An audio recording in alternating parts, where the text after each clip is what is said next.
Sadyang nilalagay ng palansing ano? Sinasadya yung pinalagay yung palansing? Para din natin kabayo. Para? Para din ang kamay. Ah, ganun ba yan?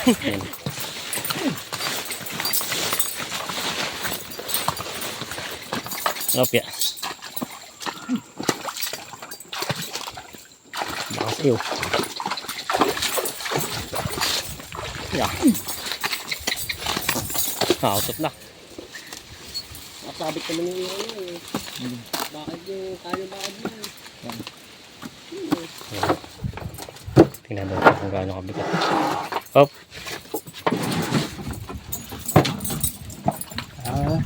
Dito. 232. Ang laki ng timbang ng dala. Yan.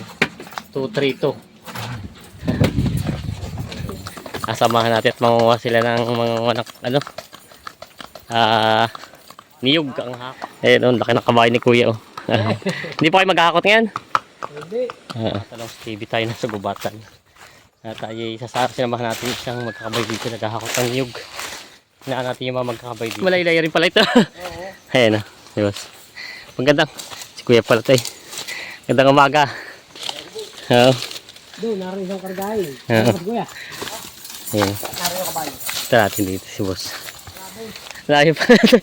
Ayan, nampas. Tatalo dito ba ako? Ayan. Ito na yung mga nagtatapos pa lang pala. Sumama sa kaya, sama na si Moose. Ayan. Sabihin yung kulit. Bali niya gantay pa na ito. Kung ang bunga yun. Ay. Ayan. Ayun ko daw po ba ni ano? Gibi. Oo. Ano ba may tubo? Sabi po parang mura-mura pa ito no? Inagapan ng pagkano? Walang. Oh, Parbing. Kita mo. Ayan. Ayan. 200 mahigit ang karga. Sa timbang po. Oh, timbang. Ayan. Matagal na rin kayo nagagargan ganito? O bago lang? Matagal na. Ito kasama ka rin sa pagkano yung mga kahoy naghahakot hindi? Kukulamber? Ako din. Tuli din. Iba nandito tinatiman nito. Bago yung mga hilay. Sa ilahin nasama din kayo. Ito. Dito muna sila sa niyog. Ay malaki naman pala ito kabayong ito eh. Ay sarili mong kabayo? Sarili. May ilang taon na yan ganyan kalaki? Apo. Magkulang na rin pala ito. Barako. May 10 taon na rin pala itong kabayong ito. Ayan. Para medyo mura-mura pala mga ano niya ano. Para nakaniyugan agad. Mga 2 buwan lang ba ito? 2 buwan. Pwede na pala 2 buwan ano. Kailan hindi masyado tuyo. Kaya pala ito tumakarga ng 200 kilo. Ito kabayo. Higit pa. Ito yung kabayo ni boss. Ganda naman pala ng katawan ayaw. Kung ito bang nilalakad nyo ito, may ilang kilometro galing ito sa deliveran? May dalawa? Wala naman. Mayroon? Mahigit 2 kilometro pala. Kilong uno ba dito? Punta kang kay Lady Michelle ka ba? Paano magkano ang ano? 4 kilo. 4 kilo magkano pag sa 1 kilo? Punta kang kay sa ano di sa isang kilo kini uno ba? 1 pesos and 20 centavos ano? Oh, sa daan kilo. Yun pala. Sa 1 kilo daw ay sa isang biyahe meron siya 240. Ayan. Kaya lang medyo malayo. Piso at 20 centavos ang per kilo ng kinakarga nila. Ganun pala ang laban dito sa ganitong paghahakot. Yun depende sa layo din ang presyo niya pinagbabasyan? Depende. Pag malapit-lapit hindi mura-mura? Kinta, mabilita. Ganun.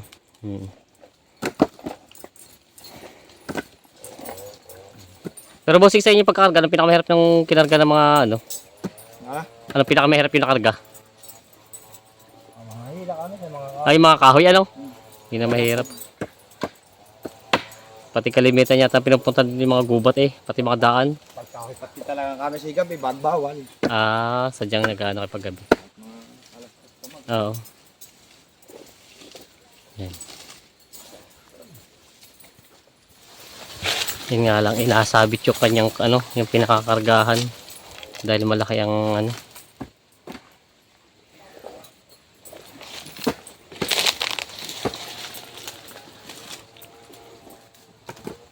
Pero boss, ilang hako to kalimitan ng inyong to kaya ng 10? Pag isulo, kung parang sa takon na lang niyo. Ah, Ang dami kong bangkaot. oo. Pero nakailang biyahe ka na ngayon? Parmiro pa lang. Ah, bago pala ba? Ayun pala eh. Eh si bossing, ay bagay siya kanina pa, no? Yung pala yung nakabiyahe na kanina. Pamangkin kayo. Ah, pamakabi. Yan. Oh, nautot na. Pag nautot na yung nabibigatan. Ganun nga ba yun?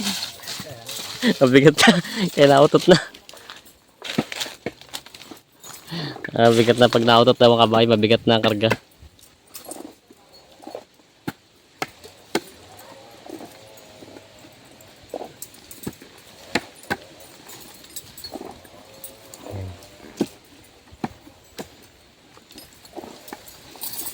Dalawa ba isa?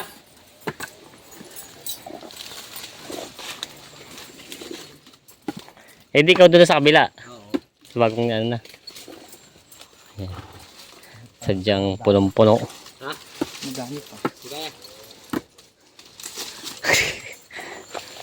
Kaya kakaunti na. Ah, Na ano na. Lakas na ito kayo. Nakasabit naman yung ano eh. Bakit yung tayo bakit yun? Yan, anak pala ni bossing.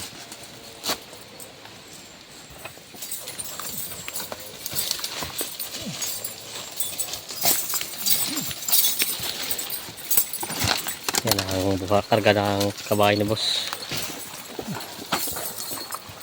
Si boss kinakarga yung natira at hindi na rin kaya ikarga.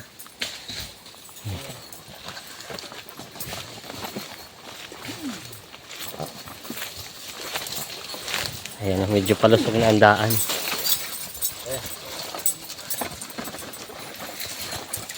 Yan si boss at Sa mga asawa namin. Ayan. Ayan. Wala pa si boss Aris kagat ano.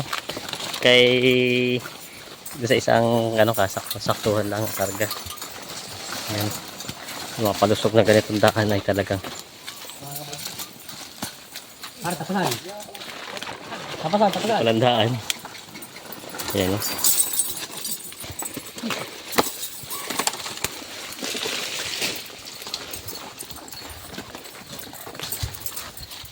Sa ganitong pagkakarga pa talaga boss, tsagaan din ano. Oo, 2 pagod ay. Pampapunta doon, sakay ka, pabalik talaga hindi na pwede sumakay sa bigat na.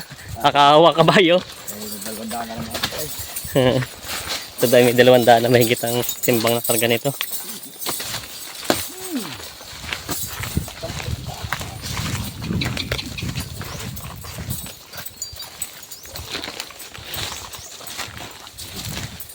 Ayan. Palusong na. Hinumatalong si palusong na ito.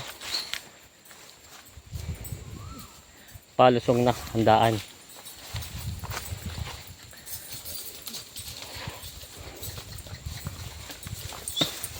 Palusong na. Ah, Hop, hop. Dandahan.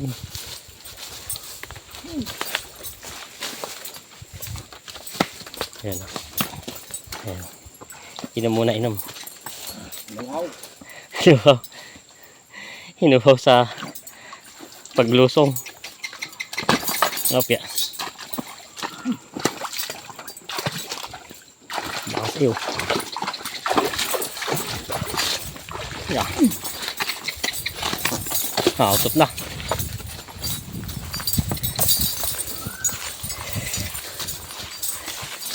Ito bossing, may ilan taon, yung mga ganito kabayo, pang ilang taon dapat bago nagagamit hanggang ilang taon? Nadala, ganyan. Ah, Pero mga minsan may mga bulog talaga, pinapaltan pag mga bulog. pwede pag hindi talaga. Kahit bata pa. Oo.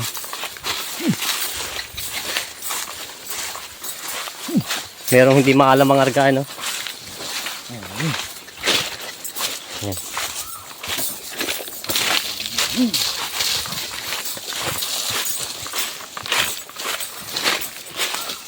Ay, itong 10 taon pala ito, sa pulbisiro na yun.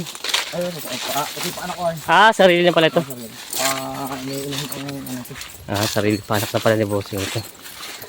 Tapos bigyan ko sa akin. 10 taon na pala ito. Pero yung mga ganito ka ba, ilang taon bago nakagamit?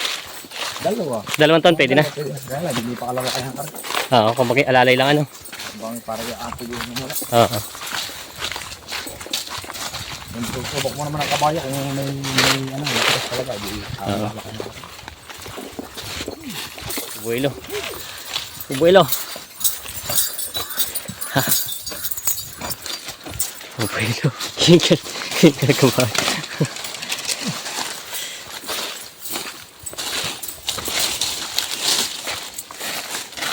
Bago nga naman makapira ay talagang.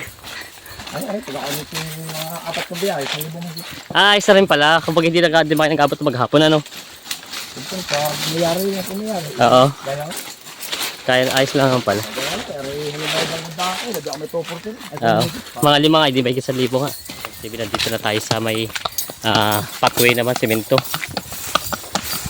Pag ginagawa sa mga kabayo, pag ganito, hindi nalubog yung paa, ano. Hindi na, mapayang sa papayangot din. Ah, katulad dito, palusong na naman, no. Mga palos na wala, Yan. kabayo talaga yung buhay. Ito tayo din, hindi mo marinig ito. Kaya siguro ang paa ng kabayo 4. Pamereno yung isa. Ayan, palusong siya.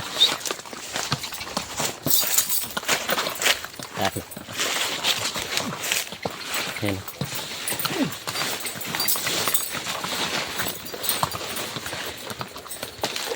Oh, sumabit.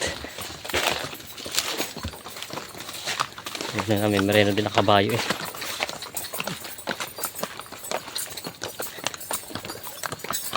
Ayan, puro kapatagan na ito. Hindi na siya mahihirapan sa Ay, baka pa nasa kalim. Oo. alwan-alwan na ang takbo. Ito muna ang kabayo. Alam din yan, sakit din. Alam niya sasabit siya eh. Kung tutusin, hindi masyado. Alam niya may karga siya eh. Ikot eh. Ayan, malapit-lapit at puro semento na ito. Ito pa yung palay na malapit-lapit niya. Abangan yung ating pag-upload ng mga pagpapalay. Pabibitin pa yun. Hulog na. Nabawasan ng timbang. Nabawasan ng sabaw. Naiwas dito eh. Alam niya pagsasabit sa niyog eh. Naiwas ka. Ayan. Pag inakinawa ng lakad at puro semento na. Takbo na at semento na. Patag lang daan. Ayan. Malakas ang kabayo ito eh. Si Bossing daw ay may 4 na kabayo mo. Sakit ko lang. Ha? At 3 bali na nagamit rin yung 2.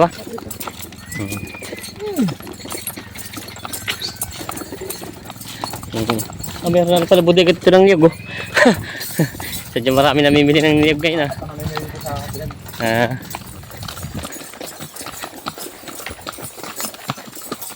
Malakas naman kung kabayo talaga dito sa amin. Ito talagang pinangmumula ng ano, hanap buhay dito. Halos ang nilakad namin eh may kabayo ni Bossing. Lapit-lapit naman na at malapit na sa kalsada. Ayun, lakas talaga ng kabayo to. 2 kilometro daw to, mahigit ang isang biyahe, yung isang daan lang. Malapit na, tabing kalsada na tayo. Ayan. Ito po yung pag gusto nyo maligo yan. May malapit na liguan dito. Titingnan natin, malapit na. Titingnan natin kung gaano kakabigat yung karga ni Bossing na niyog.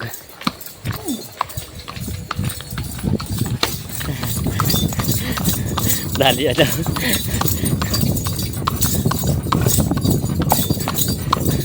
Sadyang nilalagay ng palansing ano. Sinasadyan yung pinalagay yung pakalansing. Para din natin kabayo. Para? Para din natin kabayo. Ah, ganun ba yan? yung pala kaya may balancing. Para daw yan, antokin nyo kabayo. Yan. Kuya. Ayan, na yun dito na. Titignan natin kung gaano kabigat itong karga ni Bossing.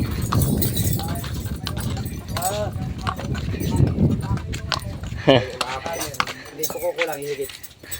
Hindi daw kukulangin hihigit. Ayan, bababa na nila.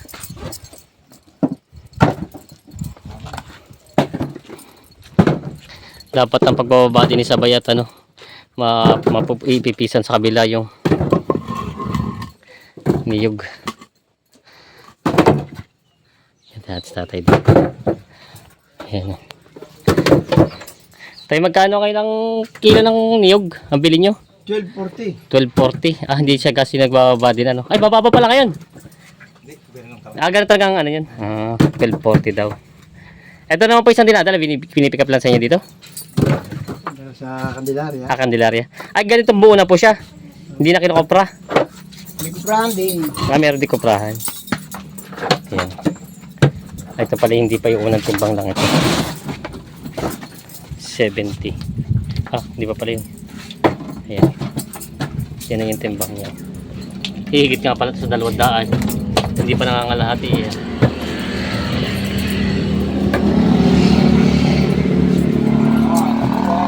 Okay. 200 niya may gityan. 200 may hindi pa nakakalahati.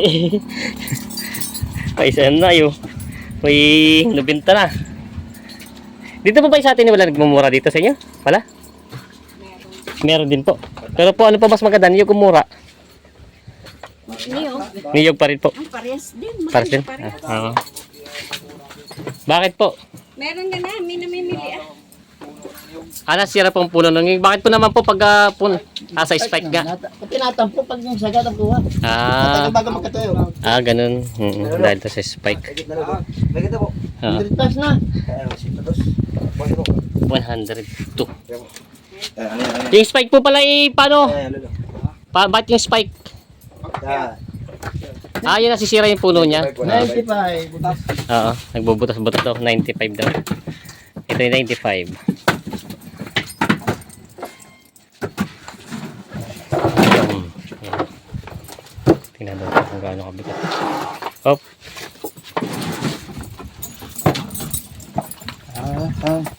70. Ano po, anong ginagamit na nito? Yung niyog mismo? Ang pagkaon mo ka? Hindi po yung anong ginagamit na nila pag dinadala doon? Binibentang ganitong buo? Oo. Buo din? Buo. Pabrika. Pabrika pala dinadala itong mga to. Bakit ito walang tapon? Pati sabaw ano? Oo. Ginagawang suka. Asim kilig ito. Asep kilig. Isang daan na. 95. 180. Yung pilit kasi may timbang, may bigat din pala tong ano no. Kaya 95. 5 kilo daw pala tong kargahan niya, bakit niya. Kaya 95 lang ilalagay nila. Di ano to, 180. 190. Ito, may git. 190 itong binaba na ito. Meron pa dito ito po. Dami pa. May git 200 nga pala ito. Ang karga ni boss. Nabawasan yung iba ng timbang at may tarapo na sa baw. Ayan, may git 200 nga ito. Ngayon natin malalaman kung gaano kabigat ang karga ni bossing. Sa estimate ko mga 220 nabasag pa. Mga 220 ito. Nakabutin. 190 na yung kanina eh. Higit. 47. 47 and 40. 42. 42. Ha? 232. Hindi, 42 yan. 232 ang naikarga ni bossing dito sa kanya kabayo ngayong paghahakot niya. Ayan o. Si puti. Ayos. Ayan. 232. Yan, karga ni puti. Malaki nga pa, mabigat nga talaga pala. Ayan o. Ito. 232. 232. Ang laki ng timbang ng dala. Ayan. 232.